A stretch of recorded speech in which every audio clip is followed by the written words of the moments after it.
আল্লাহ তাআলা বলেন, সুবহানাল্লাযী আসরা বিআবদিহি লাইলাম মিনাল মাসজিদিল হারামি ইলাল মাসজিদিল আকসা। আল্লাহু আকবার। দেখেন আল্লাহ তাআলা বলতেছে সুবহানাল্লাযী, তিনি সেই মহান সত্তা, তার পবিত্রতা আমরা ঘোষণা করছি। তো সুবহানাল্লাহ আমরা কখন বলি? যখন কোনো একটা বিষয় আশ্চর্যজনক হয় তখন আমরা কি বলি? সুবহানাল্লাহ, এই বিল্ডিংটা কত বড়, বা সুবহানাল্লাহ এত বড় একটা কাজ হয়েছে। তো মেরাজ সংক্রান্ত আলোচনা শুরুতে আল্লাহ তাআলা বলতেছেন সুবহানাল্লাহ। তাহলে আল্লাহ তাআলা বান্দাদেরকে বুঝাচ্ছেন, আমি এখন তোমাদেরকে যা বলতেছি, যেই ঘটনার দিকে ইঙ্গিত করতেছি, এটা সুবহানাল্লাহ বলার মতো একটা ঘটনা, এটা একটা আশ্চর্যজনক ঘটনা, এটা একটা অনেক বড় ঘটনা, এই জন্য সুবহানাল্লাহ বলতে হবে। সুবহানাল্লাহ শব্দের অর্থ হচ্ছে আল্লাহ তাআলার পবিত্রতা ঘোষণা করা। তো আমাদের ভিতরে এলেম যেভাবে যতটুকু প্রয়োজন ততটুকু থাকা উচিত। আল্লাহ তাআলা পবিত্র। আল্লাহ তাআলা কিসের থেকে পবিত্র? আমরা জিকির করি না, সুবহানাল্লাহ, আলহামদুলিল্লাহ, আল্লাহু আকবার, লা ইলাহা ইল্লাল্লাহ। সুবহানাল্লাহ মানে আল্লাহ আপনি পবিত্র। আল্লাহ কিসের থেকে পবিত্র? আল্লাহ কি নাপাক হয়ে যান নাকি? সেখান থেকে পবিত্র হন নাকি? না। আমরা আল্লাহ সম্পর্কে যত অক্ষম মনে করি, যত দুর্বল, আমরা যারা একটু রিজিকের পেরেশানিতে আছে তারা মনে করে যে মনে হয় আল্লাহ রিজিক দিতে পারবে না, আমারই কইরা টইরা রিজিক নেওয়া লাগবে, এরকম একটা ধারণা আছে না? যে আল্লাহ কি আবার ঘরে এসে দেওয়া যাবে নাকি, আমার নিজেরই তো কিছু কইরা খাইতে হবে। এই যে একটা দুর্বলতা আছে, তো এই ধরনের দুর্বলতা থেকে আল্লাহ তাআলা কি মুক্ত। মানুষ আল্লাহ তাআলাকে অক্ষম মনে করতে পারে যে মেরাজের মতো একটা ঘটনা, এটা মনে হয় আল্লাহ পারবে না, নাউজুবিল্লাহ। তো এই যে মানুষ দুর্বলভাবে আল্লাহকে, এই দুর্বলতা থেকে আল্লাহ তাআলা পবিত্র। যে কোনো ধরনের অক্ষমতা থেকে আল্লাহ তাআলা পবিত্র, এটা হচ্ছে সুবহানাল্লাহর অর্থ। নাপাক থেকে পাক হয়ে গেছে আল্লাহ, আপনি পবিত্র, বিষয়টা এরকম না। আল্লাহ তো সবসময় পবিত্র। কিন্তু আমরা যে ধারণা করি সুবহানাহু আম্মা ইউশরিকুন, তোমরা যে আল্লাহর সাথে শিরিক করো, আল্লাহর সাথে অন্যকে শরিক করো, এ থেকে আল্লাহ তাআলা পবিত্র। তাহলে আল্লাহ তাআলা বলেন সুবহানাল্লাযী আসরা বিআবদিহি লাইলাম মিনাল মাসজিদিল হারাম। যে সুবহানাল্লাহ, সেই মহান সত্তার পবিত্রতা আমি ঘোষণা করছি। আসরা বিআবদিহি লাইলান, যিনি তার আবদ, তার বান্দা, তার দাস মুহাম্মদ সাল্লাল্লাহু আলাইহি সাল্লামকে আসরা বিআবদিহি লাইলান, রাতের বেলায় কি করেছেন? ইসরা করেছেন, সফর করিয়েছেন। আসরা বিআবদিহি লাইলান, কোথা থেকে কোথায় সফর করেছেন? মিনাল মসজিদিল হারামি ইলাল মসজিদিল আকসা, মক্কাতুল মুকাররমা মসজিদুল হারাম থেকে ফিলিস্তিনের বাইতুল মুকাদ্দাস। তো আল্লাহ সুবহানাহু ওয়া তাআলা এই ঘটনাটা বলার জন্য প্রথমে সুবহানাল্লাহ বললেন, যেটা আশ্চর্যজনক ঘটনা, এটা স্বাভাবিকভাবে তোমাদের সেন্সে আসবে না, তোমরা আল্লাহকে অক্ষম মনে করতে পারো, আল্লাহ এ থেকে পবিত্র। এরপর বলেন আসরা বিআবদিহি লাইলান, যে তার বান্দাকে, আবদিহি তার দাসকে আল্লাহ তাআলা সফর করাইছেন। এখন একদল যুক্তিবাদী বের হয়েছে, এরা বলে যে মেরাজ এটা আল্লাহ নবীর স্বপ্নে হয়েছে। কি বলে? স্বপ্নে হয়েছে, বাস্তবে হয় না, একদল দাবি করে। তো আয়াত বলতেছে আসরা বিআবদিহি, আমি আমার আবদ, আমার দাসকে। তা আল্লাহর দাস এটা কি শুধু রুহু না বডি সহ? হ্যাঁ, বডি সহ না? তাহলে আসরা বিআবদিহি, মুফাসসিরিন কেরাম বলেন যে এই শব্দই তো বলে দিচ্ছে এটা জাগ্রত অবস্থায় সশরীরে আল্লাহ তাআলা এই মেরাজ করেছেন আল্লাহ রসুলকে। আসরা বিআবদিহি লাইলাম মিনাল মসজিদিল হারামি ইলাল মসজিদিল আকসা, মক্কা থেকে বাইতুল মুকাদ্দাস পর্যন্ত আল্লাহর রসুলকে আল্লাহ তাআলা সফর করেছেন রাতের একটা অংশে, রাতের কিছু অংশে। এখন জমিনে যে সফরটা করেছেন এটাকে বলা হয় ইসরা। কি বলে? আর বাইতুল মুকাদ্দাস থেকে আল্লাহর আরশ পর্যন্ত যে গিয়েছেন ওইটাকে বলা হয় মেয়ারাজ। কি বলে? মেয়ারাজ। আপনারা দুইটা শব্দই তো জানেন, ইসরা এবং মেয়ারাজ। ইসরা বলা হয় মক্কা থেকে নিয়ে বাইতুল মুকাদ্দাস পর্যন্ত যে সফর করেছেন এটার নাম ইসরা।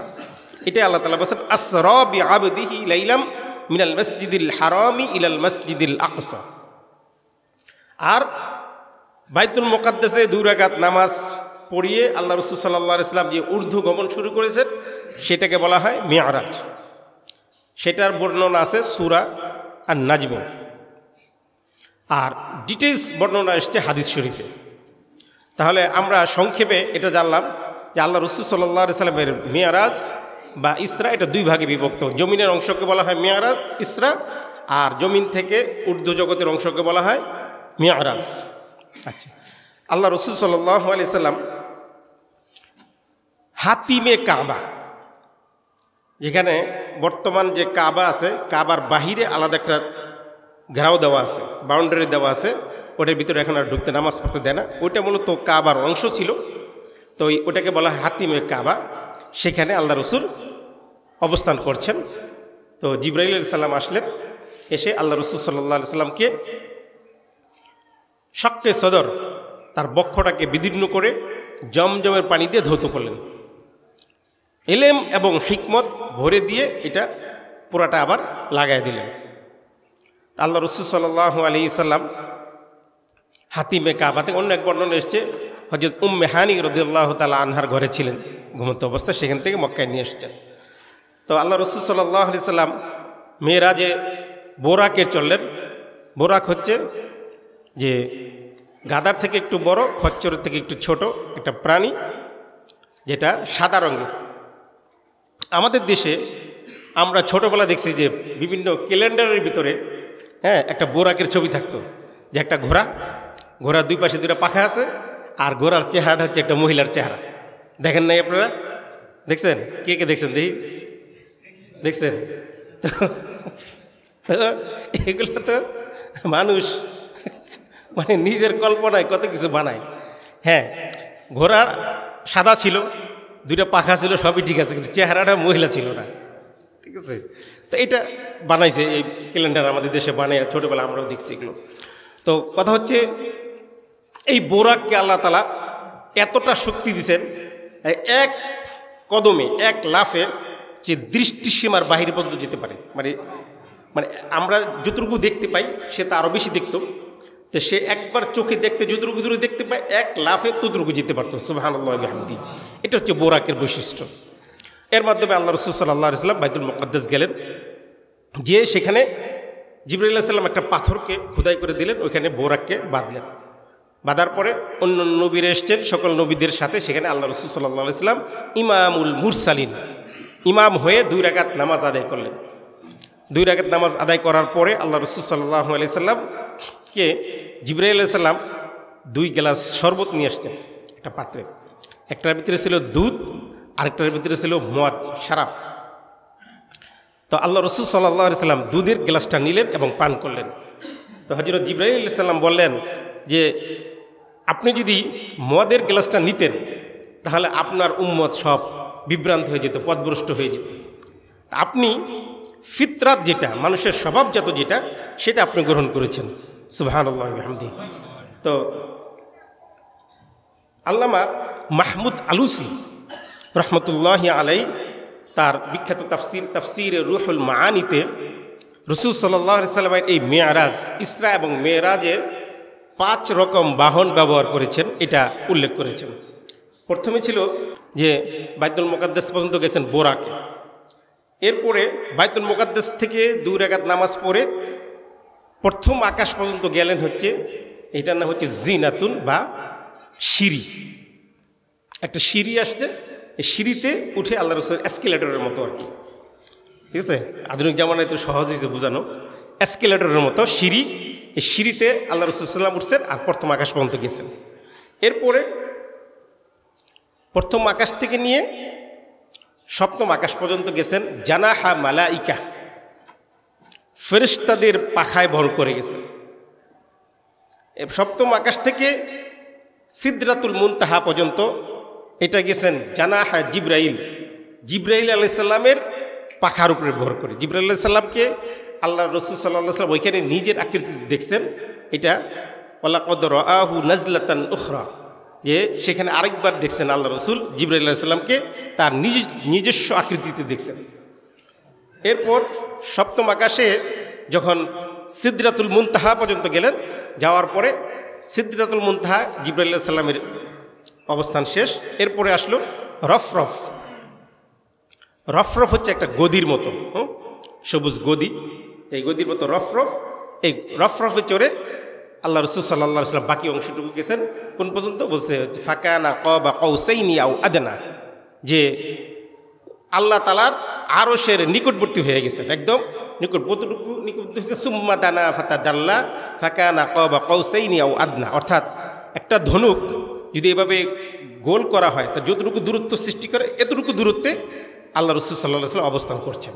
তো এইভাবে আল্লাহ রসুল সাল্লাল্লাহু আলাইহি ওয়াসাল্লাম মেরাজে গেলেন। তো মেরাজে যাওয়ার পরে আল্লাহ রসুল সাল্লাল্লাহু আলাইহি ওয়াসাল্লাম প্রত্যেক আকাশে যাওয়ার সময় তো প্রত্যেক নবীদের, বিভিন্ন নবীদের সাথে দেখা সাক্ষাৎ হলো। এরপর বাইতুল মামুরে গেলেন, জান্নাত দেখলেন, জাহান্নাম দেখলেন, বিভিন্ন বিষয়গুলো দেখলেন। তো এইটা এই আয়াতে আল্লাহ তাআলা বলতেছেন যে সুবহানাল্লাযী আসরা বিআবদিহি লাইলাম মিনাল মাসজিদিল হারামি ইলাল মাসজিদিল আকসা, যে মক্কাতুল হারাম থেকে মসজিদুল আকসা পর্যন্ত আল্লাহ তাআলা রাতের বেলায় তার বান্দাকে সফর করাইলেন। কেন করাইলেন? বলতেছেন আল্লাযী বারাকনা হাওলাহু লিনুরিয়াহু মিন আয়াতিনা, যে মসজিদুল আকসা, আল্লাযী বারাকনা হাওলাহু, যে মসজিদুল আকসা আর তার আশেপাশ অঞ্চলটা হচ্ছে বারাকনা, আল্লাহ তাআলা বরকতময় করে দিয়েছেন। মসজিদুল আকসা, এই যে সিরিয়া বা শাম, এই অঞ্চলটা হচ্ছে বরকতময় একটা ভূমি। ইসলামের তৃতীয় পবিত্র ভূমি বলা হয় শামকে, মুলকে শাম। এই অঞ্চলের ভিতরে এই বাইতুল মুকাদ্দাস, এইখানে কিয়ামত কায়েম হবে, আরাফাত ময়দান হবে। এইখানে হযরত ঈসা আলাইহিস সালাম এখানে আসবেন। এই অঞ্চলটা বরকতময়। কিরকম বরকতময়? মুফাসসিরিনে কেরাম বলেন একটা বরকত হচ্ছে বারাকনা হাওলাহু, যে এটার চতুর্পাশ বরকতময়, দুনিয়াবি বরকত দ্বারাও ভরপুর, উখরাবি বরকত দ্বারাও ভরপুর। কিরকম? ওই অঞ্চলটাতে ফসল, ব্যাপক ভালো ফসল হয় সিরিয়াতে।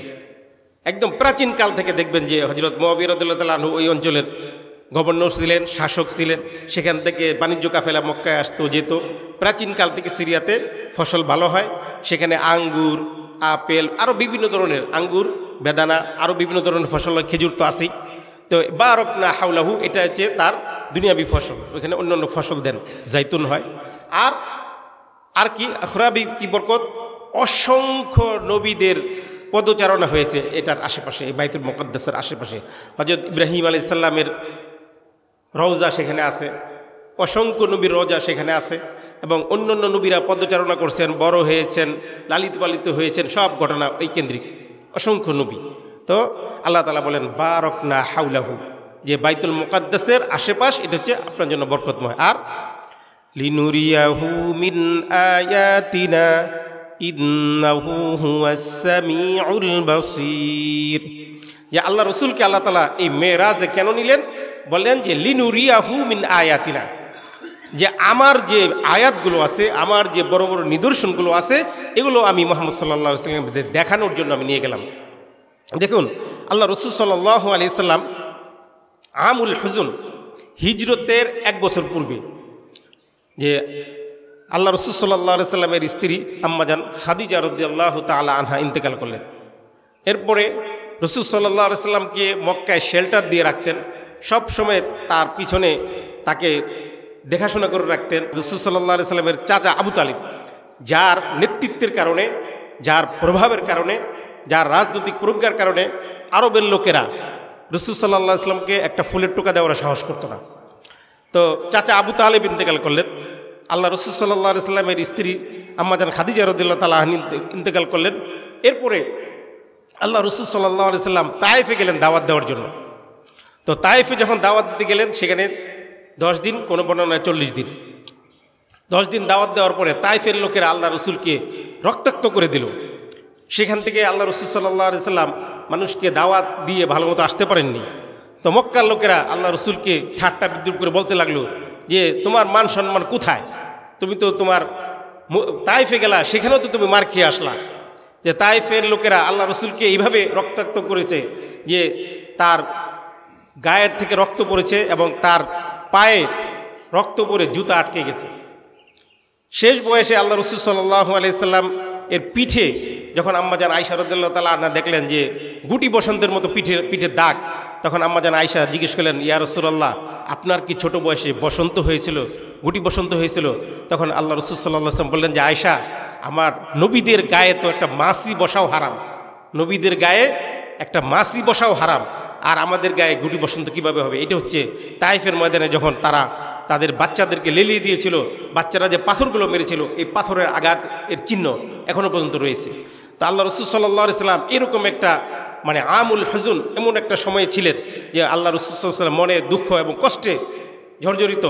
তখন মক্কার লোকেরা যখন বলল যে মুহাম্মদ সাল্লাল্লাহু আলাইহি সাল্লাম, তোমার মর্যাদা, তোমার সম্মান কোথায়? তখন আল্লাহ তাআলা আল্লাহ রসুল সাল্লাল্লাহু আলাইহি সাল্লামকে এই মেরাজে নিয়ে গেলেন। আর লিনুরিয়াহু মিন আয়াতিনা, যে আল্লাহর যত বড় বড় নিদর্শনগুলো আছে সেই নিদর্শনগুলো দেখানোর জন্য আল্লাহ তাআলা নিয়ে গেলেন। আল্লাহ রসুল সাল্লাল্লাহু আলাইহি সাল্লামকে আল্লাহ তাআলা জান্নাত দেখাইলেন, জাহান্নাম দেখাইলেন, বাইতুল মামুর দেখাইলেন, সিদরাতুল মুনতাহা দেখাইলেন, আরও অন্য অন্য যত আল্লাহ তাআলার সৃষ্টি আছে এই সৃষ্টিগুলো আল্লাহ তাআলা আল্লাহ রসুলকে দেখালেন। দেখানোর পরে আল্লাহ রসুলকে আবার দুনিয়াতে ফেরত পাঠাইলেন। তো আল্লাহ রসুল সাল্লাল্লাহু আলাইহি সাল্লাম যখন আল্লাহ তাআলার সাথে কথা বলতেছেন, তো একজন যখন মেহমান যায়, দোস্ত আরেক দোস্তর সাথে দেখা করতে যায়, দেখেন আল্লাহ রসুল সাল্লাল্লাহু আলাইহি সাল্লামের উপাধি হচ্ছে হাবিবুল্লাহ, আর ইব্রাহিম আলাইহিস সালামের উপাধি হচ্ছে খলিলুল্লাহ। খলিলুল্লাহ আর হাবিবুল্লাহ দুটার অর্থই বন্ধু, কিন্তু দুই বন্ধুর ভিতরে পার্থক্য আছে। খলিলুল্লাহ বলা হয় ওই ব্যক্তিকে যিনি আল্লাহর জন্য, আল্লাহর সন্তুষ্টির জন্য ইবাদত করেন, আর হাবিবুল্লাহ বলা হয় ওই ব্যক্তিকে যে আল্লাহ তাআলা যাকে সন্তুষ্ট করার জন্য কিছু করেন। আল্লাহ সুবহানাহু ওয়া তাআলা মুহাম্মদ সাল্লাল্লাহু আলাইহি ওয়াসাল্লামকে সন্তুষ্ট করেন। কি বলেন? যে হে নবী, আমি আপনাকে সন্তুষ্ট করে দিব, আমি আপনাকে সন্তুষ্ট করে দিব।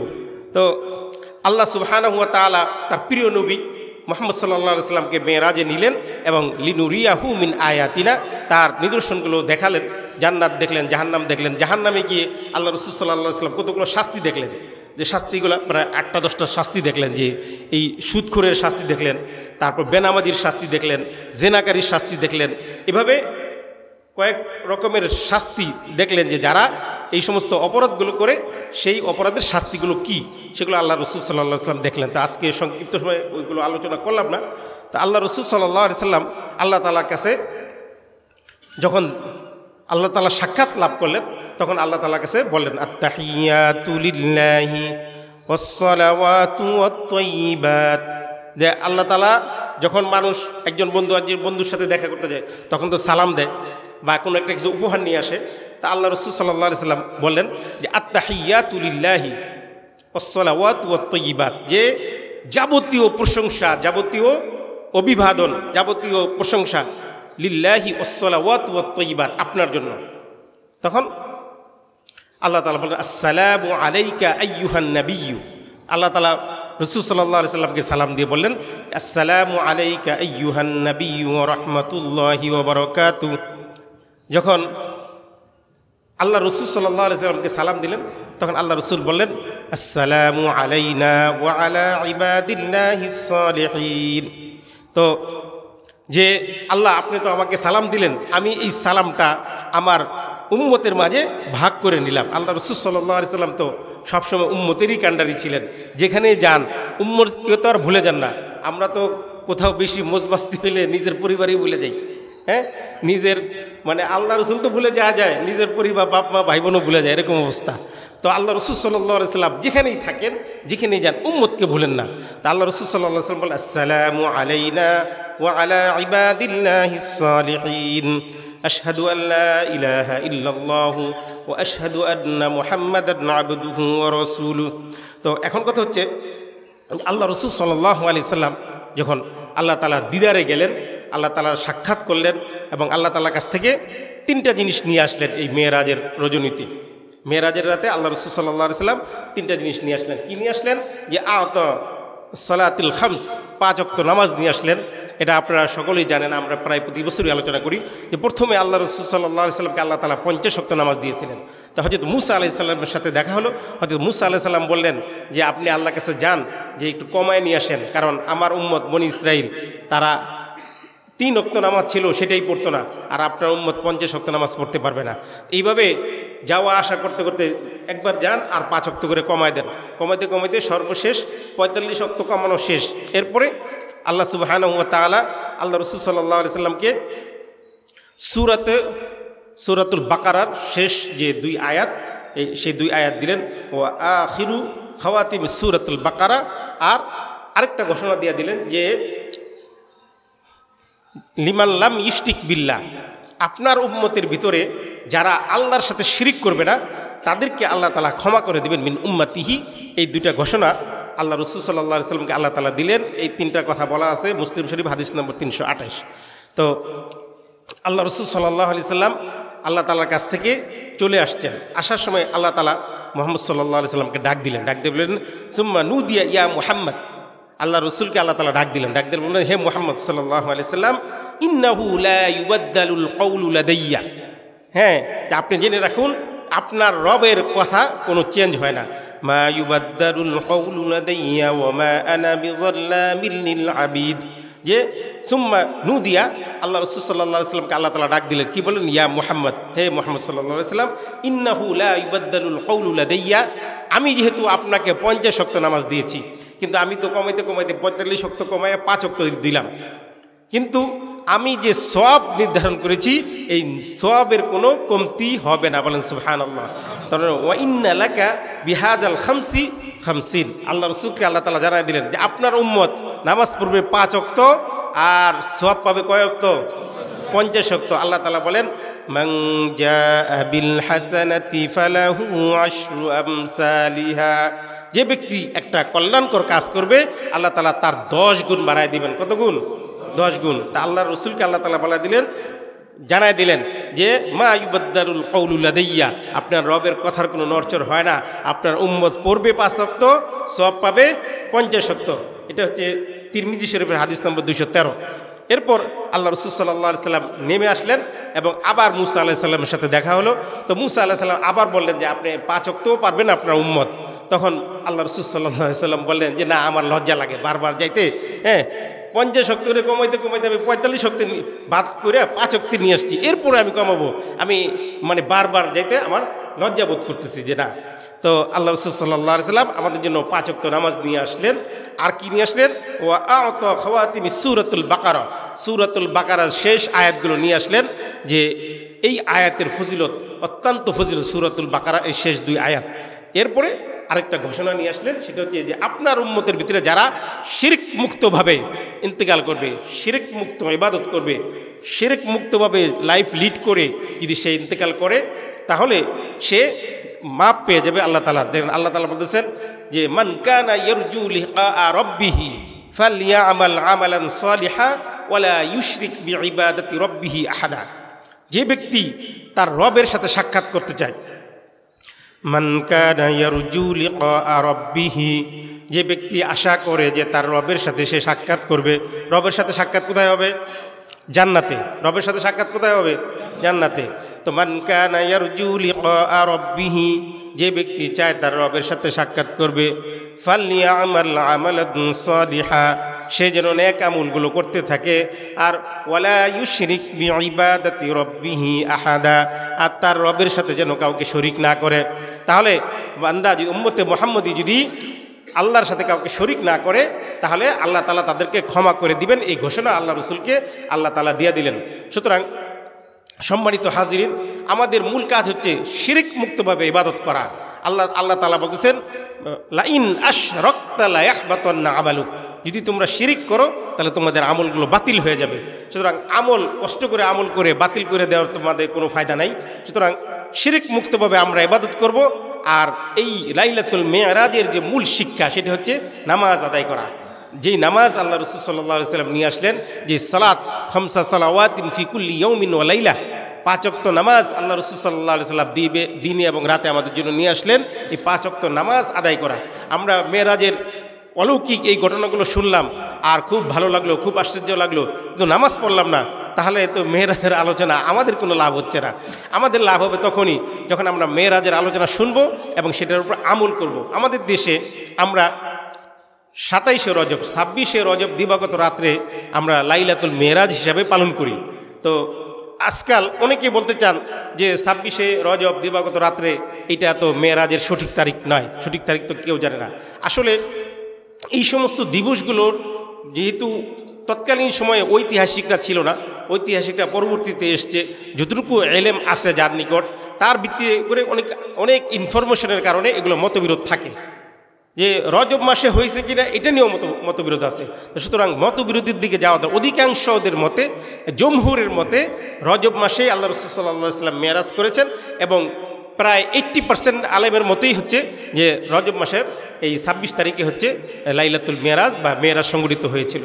তো ইসলামে আসলে তারিখগুলো খুব গুরুত্বপূর্ণ না, ইসলামের মূল আমলগুলো হচ্ছে গুরুত্বপূর্ণ। এই জন্য আল্লাহ রাসূল সাল্লাল্লাহু আলাইহি ওয়াসাল্লামের জন্মদিন কবে এটা নিয়েও মতবিরোধ আছে। তো মতবিরোধ থাকলে আমাদের মারামারি করার দরকার নাই।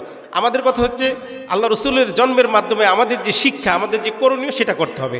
লাইলাতুল মেরাজের মাধ্যমে আমাদের যে শিক্ষা সেটা আমাদের আমল করা হলো মূল উদ্দেশ্য। আল্লাহ সুবহানাহু ওয়া তাআলা আমাদেরকে মেরাজের যে মূল শিক্ষা, যে গুনাহগুলো থেকে বেঁচে থাকা, সুদখোর, ঘুষখোর, মা বাবার অবাধ্য হওয়া, তারপরে জিনা করা, ব্যভিচার করা, মদ পান করা, এই সমস্ত অপরাধের যে ভয়ঙ্কর শাস্তিগুলো আল্লাহ রাসূল দেখে এসেছেন, সেই অপরাধগুলো থেকে নিজেদেরকে মুক্ত রাখা আর শিরক মুক্ত ইবাদত করা আর রাসূল সাল্লাল্লাহু আলাইহি সাল্লামের পাবন্দি, সুন্নতের পাবন্দি করা, এটাই হচ্ছে আমাদের টার্গেট। আল্লাহ সুবহানাহু ওয়া তাআলা আমাদের সকলকে রাসূল সাল্লাল্লাহু আলাইহি সাল্লামের সুন্নাহ মোতাবেক জীবনযাপন করার তৌফিক দান করুন, আমিন।